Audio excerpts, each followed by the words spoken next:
Board exam में please भाई तुम मत करना, तुम पहुंच जाना टाइम से अपने एग्जाम सेंटर पे। पेपर का जो राइटिंग टाइम है वो शुरू हो जाता है 10:30, तो 9:30 तक तुम्हें एग्जाम सेंटर पे पहुंचना है, क्योंकि आधा घंटा लग जाएगा तुम्हारी चेकिंग होने में और रोल नंबर के अकॉर्डिंग जो भी रूम नंबर अलॉट हुआ है वहां पे पहुंचने में। 10 बजे तक तुम्हें अपनी सीट पे सेटल डाउन हो जाना है, क्योंकि 10 बजे तुम्हें मिल जाएगी तुम्हारी OMR शीट। अब तुम्हारी सारी की सारी डिटेल इसमें बिल्कुल परफेक्टली सही तरीके से फिल होनी चाहिए। कहीं पे भी कंफ्यूजन होती है बिना हिचकिचाए इन्विजिलेटर से पूछ लो, गलती नहीं करनी है। एग्जैक्ट 10:15 बजे यानी कि 10:15 पे तुम्हें तुम्हारा क्वेश्चन पेपर मिल जाएगा। 10:15 से 10:30 तुम्हारा होने वाला है रीडिंग टाइम। अब इस रीडिंग टाइम को कैसे यूटिलाइज करना है ध्यान से सुनो। सबसे पहले चेक करो कहीं मिस प्रिंटिंग तो नहीं है, सारे पेजेस कंप्लीट है या नहीं है। और इस टाइम में बेटा मेक श्योर करो तुम्हें पता चल जाए कि मुझे कौन से क्वेश्चन अच्छे से आते हैं, और मेक श्योर करना इन्हीं क्वेश्चन को तुम सबसे पहले करो। जो भी क्वेश्चन में डाउट लग रहा है, कहीं पे भी अटक रहे हो, उनको सर्कल करके छोड़ दो, बाद में उनको अटेम्प्ट करना। आखिरी के 10 मिनट रखना रिविजन के लिए और ये चेक करने के लिए कि तुमने सारे क्वेश्चन अटेम्प्ट करे हैं या नहीं करे हैं। टाइम को यूटिलाइज करना बहुत बहुत जरूरी है, क्योंकि लिमिटेड टाइम होता है, काफी कुछ कवर करना होता है। देखो भाई, तुम्हारी आंसर शीट जो है वो डिसाइड करेगी कि आपको कितने मार्क्स मिलेंगे, ठीक है। सबसे पहले तो भाई तुम्हारी राइटिंग अच्छी होनी चाहिए, है ना। अच्छी का मतलब ये नहीं है कि तुम वहां पे बिल्कुल सजा सजा के लिखने लग गए और आखिरी में आते आते तुमने कीड़े मकोड़े केचुए चला दिए, ऐसा नहीं होना चाहिए। बट एटलीस्ट ऐसी राइटिंग लिखो कि जो इजीली क्या हो, समझ आए, ठीक है।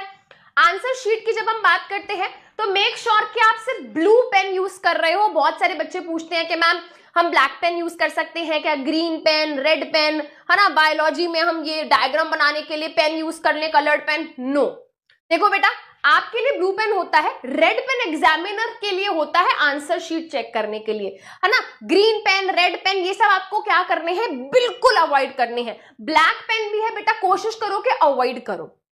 कोई चीज अगर आपको अंडरलाइन करनी है, यूज पेंसिल। एंड पेंसिल से याद आया बेटा, अगर कोई भी डायग्राम बनाने के लिए आता है, नॉट ओनली इन बायोलॉजी, चाहे फिजिक्स में आ जाए कोई रे डायग्राम बनाना, कोई सर्किट डायग्राम बनाना, या बायोलॉजी में कोई भी डायग्राम आ जाता है, यूज पेंसिल फॉर दैट।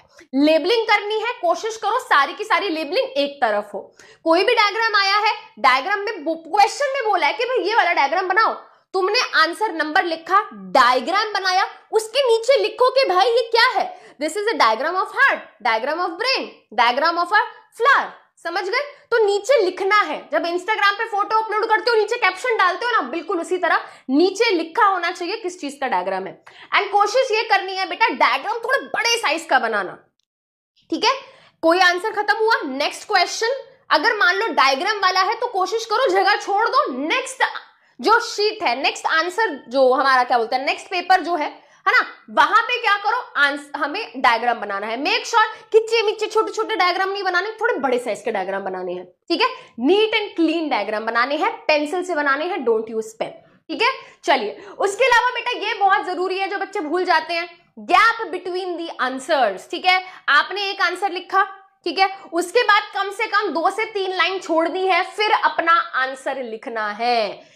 बेटा मैं आपको बता देती हूं, आपने जो पेपर आप देने जा रहे हो, CBSE बोर्ड अगर एग्जाम स्टूडेंट्स हो तो आपको पता होगा, आपने कुछ एग्जामिनेशन फीस भरी होगी, है ना। तो आपने बेटा पैसे दिए हैं इन आंसर शीट्स के, तो कोई कंजूसी नहीं करनी है ना। आराम से खुला खुला करके अपना पेपर अटेम्प्ट करना है, और इतना भी नहीं कि पता चले टीचर को अरे ये तो जान पूछ के खुला खुला लिख रहा है, सो दैट आंसर बड़े दिखाई दे, है ना। इतना पर्पसली भी नहीं करना, बट हाँ आपकी आंसर शीट बेटा क्लीन होनी चाहिए। मैं बार बार इस बात पे फोकस कर रही हूं। अगर आपसे कोई गलती हो जाती है तो क्या करना है बेटा, कुछ ऐसे नहीं करना, ऐसे नहीं करना, ठीक है। प्लीज ऐसे नहीं करना। आपसे अगर कोई भी चीज गलत हो जाती है, सिंपली यूज योर पेंसिल, उस वर्ड को एक स्ट्राइक मार के क्या कर देना है, इस तरीके से कट कर देना है। कोशिश करो फ्लूइड वगैरह यूज ना करो, करेक्टिंग टेप ना यूज करो, ठीक है। Just use pencil and cut that word like this. Panic बिल्कुल नहीं करना, everything will be fine, all the best.